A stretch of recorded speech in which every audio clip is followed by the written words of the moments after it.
Alright guys, I'm just going to roll straight into this video without notes and without anything else. But if you enjoy the video, consider going to Exodus Knife and Tool and picking yourself up a knife. Currently for the month of July is for jackalopes. I've got a bunch of custom knives up on the website right now. That doesn't happen often. I'm going to be uploading a new custom jackalope every day until I run out. So, Survive knives. I've done 2 videos on Survive so far, and 1 video talking about them a good bit when I talk about fit and finish and stuff. And I'm going to try and do a quick recap of that. I had never purchased from Survive knives before in the past because their reputation was absolute trash for getting people their product. And so early on in my little knife life here, I guess, I thought that the knives were rather expensive and I didn't want to wait to pre-order anything. And to me, at the beginning of this journey, I was looking at the BK9 and the SE Hungless and went with the BK9 because the Hungless was too expensive. That's just to give you some context of where I started as compared to where I'm at. So, man, I've been interested, however, in Survive and in the Survive controversy from the very beginning. And the knives have always had very nice fit and finish and have always been very nice quality knives. Now, fast forward to 6 months ago, 8 months ago, I saw that Survive Knives was starting to have knives in stock with their EDC4. I purchased one using money from my Patreon to review. It was a wonderful knife. Now I didn't review it because the edge geometry was so thin and the tip shape was rather delicate for what I want to do. I decided it wouldn't be a good knife necessarily for me to test, and I traded it for a Survive Knives GSO 3.5. So still the patrons' money went directly towards what I was looking to do. And that got us to where we are today because I learned a lot of things. In this process, I've learned a lot of things about Survive Knives and about Guy. And I've learned a lot of things about the industry, about older issues like blade forums. So I wanted to go over that really quick. So what I saw was a company with a history of not getting pre-orders out for years, starting to have knives in stock. Now I own a knife brand. I have done pre-orders and I have struggled with pre-orders. I've always had good communication and I don't believe I've ever had any complaints. However, pre-orders can be a nightmare. I certainly understand that, and I have been very blessed in most of my pre-order experiences to work with makers and custom material makers and stuff like that that were fantastic, as well as to have absolutely fantastic customers. But I could see where, with a little bit of difficulty, and not having those things, I could have found myself in a hard situation. So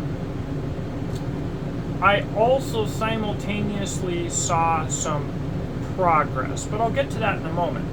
I did one of my Survive videos and my fit and finish video before my friend John at Heavyset Tactical bought into Survive Knives. Started working on the floor.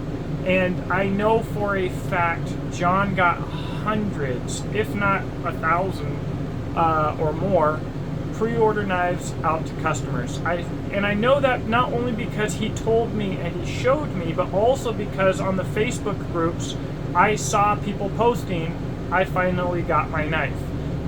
It was about 50-50. Half the people were like, I finally got my knife and I'm pissed and I'm just going to sell it because I hate them.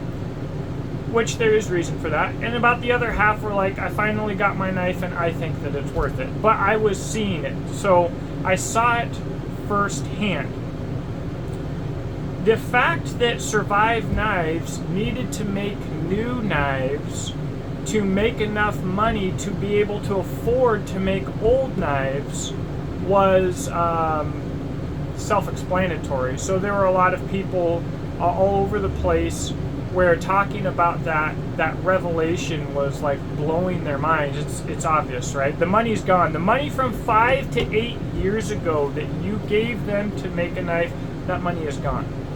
But through John, I saw that they started grinding the GSO 10s. And the GSO 10s and 12s, as I understand it, are the longest back-ordered knives. So I became excited to see that the oldest back orders on what are ultimately the most expensive knives were being made.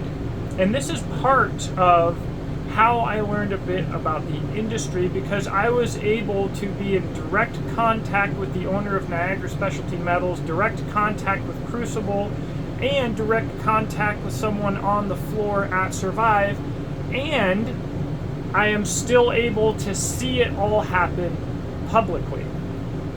And what I learned is that not a lot of people had visibility on all of those separate things at the same time. So I became excited. Things happened. John is gone. I do not have faith in Survive to fulfill their back orders. And from the very original, from the beginning videos I did, I said, if Survive does X, Y, and Z, I'll be excited, and if they don't, I hope they die, basically. I mean, at no point was I just blowing smoke up Survive's butt or my subscribers' butts, saying that everything is going to be fixed. It was all objective. And I gave stipulations. I realized that a lot of people are incapable of picking up on nuance and only hear what they think they're going to hear or what they want to hear. But at no point were any of these videos fully on Survive's side. And I do think my original assertion that Guy is not necessarily bad as a knife designer, quality control guy, or even a brand guy. I think he's bad as a manager. I'll still mostly stand behind that. I think if Guy had gotten somebody else to work in his shop and he was willing to give management to somebody that he trusted a decade ago, that Survive would be a reputable brand. I think that Guy's management skills here are absolutely at fault. Now, John is gone now. I do not believe personally that things are going to be fixed. And I do believe that there is some malicious intent with Guy at Survive.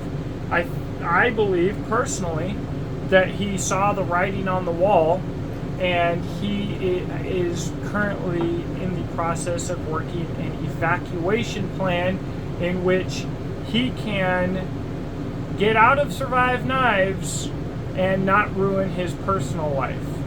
And for that reason, I think it's done. I think it's done. I'm fine with that. I do wish him success. I wish he could have been successful. I wish things could have been fixed. And I wish that the quality and attention to detail that Survive Knives had could have become a competitive item in the market, because I think it would have driven the whole market forward, especially at the prices that he charged. Now, what I learned about the industry, I had been talking to you guys for about 2 years about blade forms and about the opportunity to leave the absolutely unfriendly atmosphere at best of meta social media platforms and return to the forums. And many of you were like, no, the forums are toxic, they're absolute crap, I left and I'm never going back, and blade forums is trash. Now I have to speak objectively about that. The reason that I was telling people to go to Blade Forums, for one, I had talked to the owner of Blade Forums, Kevin Schlossbergler, or whatever his name is, at One Stop Knives, and he said that he was interested in working directly with me on blade forums, and potentially, I was thinking, turning things around with their exceptionally negative image, just like Survive Knives. But at the same time, I had positive experiences on blade forums in the Bussy forum. I think that the Bussy group of dudes are a great group of dudes, and the reason that I say that is while Joe X was breaking knives and striking controversy, for the most part, blade forums had a no patience policy. In the Bussy forum, their moderators had a no patience policy, and everybody was staying relatively objective and pretty cool. And that was impressive to me because that was not the blade forums that I remembered. In fact, I had a ton of absolutely unnecessary problems in what was considered to be the best part of blade forums, which was the Becker section. But blade forums is in fact what you guys thought. And the issue here is we've got a bunch of micro tyrants in different sections of the forum with way too much authority. So while Meta or Facebook or them will shadow ban you or will temporarily ban you on a free platform, blade forums will permanently ban you on a paid forum, even if you didn't break their rules, if one of their little tyrants decides that it's necessary. And I've been thinking about doing a video on that, but I don't think that they're worth the effort. But rot always starts at the top. So if you want to go to blade forums, pick your area. There's only a couple areas in blade forums that are still alive. It's absolutely a dying platform, and it goes down regularly. But pick your place, and you know, the only good and active place left on blade forums might be the Bussy forum, and it's probably because the way that it is directly managed and who they've chosen to manage it. But I would never, ever, ever recommend anybody pay to be on blade forums. And the sad thing is they are gatekeeping everywhere they can to make you pay to do anything. To hell with blade forums. Screw those guys. But one of the things that brought me to this point also in the Survive section was we have another thing I learned about the industry here is we had regular Survive trolls. So, no, I'm not even going to say trolls. We had regular people who were very dissatisfied or hated Survive Knives, and rightly so. They had paid for a product. It had been years past its expected date. They do not get communication. They do not have their product. So we have regular people saying, hey, screw Survive Knives, they stole my money. That's completely understandable. Absolutely understandable. However, we then have another type of psycho who will place hundreds of comments on every single video, every single forum, and they have privileged information. So I noticed on blade forums, we had people who could not see Survive Knives Instagram page because they're talking about the GSO 10s, and they couldn't see what I was seeing clearly with an entire batch having been surface ground and having the primary bevels ground. They couldn't see that, but they had insider information on where or how Survive could or could not order steals and all kinds of other stuff. And they were talking about, I don't want to get sued, so I'm going to try and beat around the bush here. A lot of that got wiped off of blade forums. So where they screwed me personally, they wiped that off. And any of the stuff that where they proved they were in contact with somebody else and they might get somebody else in trouble, that's been wiped as well. However, it's still in my comment section in previous videos. We've got multiple fake profiles, fake Facebook profiles, all kinds of stuff. This is not motivated by someone who lost $300 or even $1,000. This is someone who's being paid, and they have privileged information that is not public because they are being paid. So the knife industry has always been a little corrupt. There's always been a lot of backstabbing going on. It's pretty crazy to me that it's not crazy to me that Guy gets the heat that he gets. It's crazy to me the guys who are worse than Guy who don't. There are people, and you can find them on blade forums, big industry names from brands of knives that you probably know, who have stolen tens of thousands, up to $70,000 or even over $100,000 from individuals who wanted to make knives. They took the money, never made the knives, and the federal government got involved. And somehow you've never heard of it. Well, it's probably because nobody's paying to keep all of this relevant. At the end of the day, I would rather see Survive Knives die and Crucible and New Jersey Steel Baron continue. I will say that the owner of Niagara seems to be personally invested in doing good stuff and seems to be friendly. If he's watching this, when I called Niagara personally for my business, and I know a couple of other people with the same experience, the guy who does their customer service or whatever was not only incredibly rude, but he lied to me, acting like I was an idiot. So there's some shopkeeping to do there, but there's shopkeeping to do everywhere. Hire a new customer service guy.